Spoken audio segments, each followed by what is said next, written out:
The other night we had a meetup with our It Takes a Village mastermind group. We've actually taken the fall off because Jolene and I are working really hard to kind of refresh and revamp the mastermind, rebranding it and everything for it to be released in January. So if you're thinking about wanting to be in a mastermind, let me know, comment below or DM me, and I'll make sure that you're notified when we do release that. But the reason I wanted to do this video is because we started talking about something that has been a huge personal pet peeve of mine in the business world.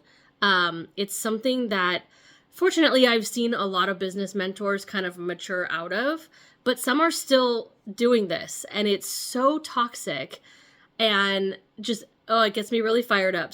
But what we were talking about is like manipulative mentoring, if that makes any sense. There are a lot of coaches and mentors out there who maybe when they were first starting out, for whatever reason, it made sense for them to either go into debt or just really significantly impact their personal finances in order to grow their business. So whether that was like spending way too much money on a mastermind, which is exactly why Jolene and I are keeping ours super affordable because we don't think they should be expensive. Whether it's that or buying into a program or something like that, these people are not just encouraging, but like guilting business owners into very irresponsible activities financially in order to grow their business, right? There's like this idea of, well, if you're not willing to invest in your business, then, you're not going to get anywhere, or maybe you don't really care enough, or whatever it might be that they're saying. Thing is, there's a difference between being willing to invest in your business, even to the level of it being a little bit sacrificial, but then there's the level of it becoming irresponsible. Okay?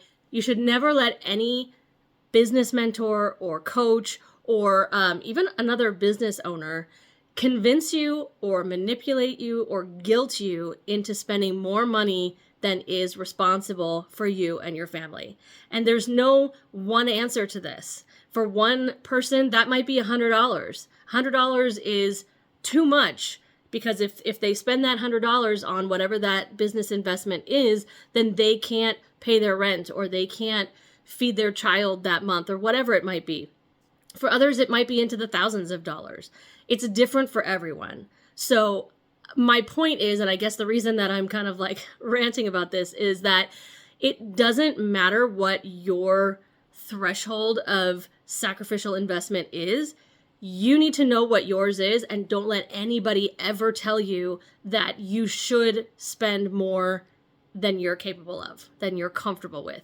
You need to know what your number is before you go into any discovery call, before you look into investing, or even, honestly, even attending a webinar for something that you know is going to lead into a high ticket program or mastermind or something like that. You need to know what your threshold is financially and stick to it.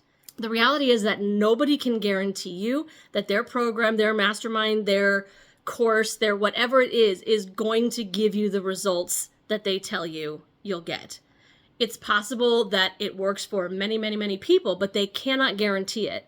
So if you are not comfortable or capable of basically losing that money that you invested in their product or service, then you shouldn't do it.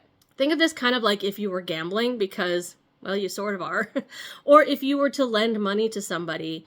There's kind of a rule of thumb that if you can't afford to lose it, then you shouldn't do it. So this is whether we're talking about a coaching program or a mastermind or an online course or even a piece of software.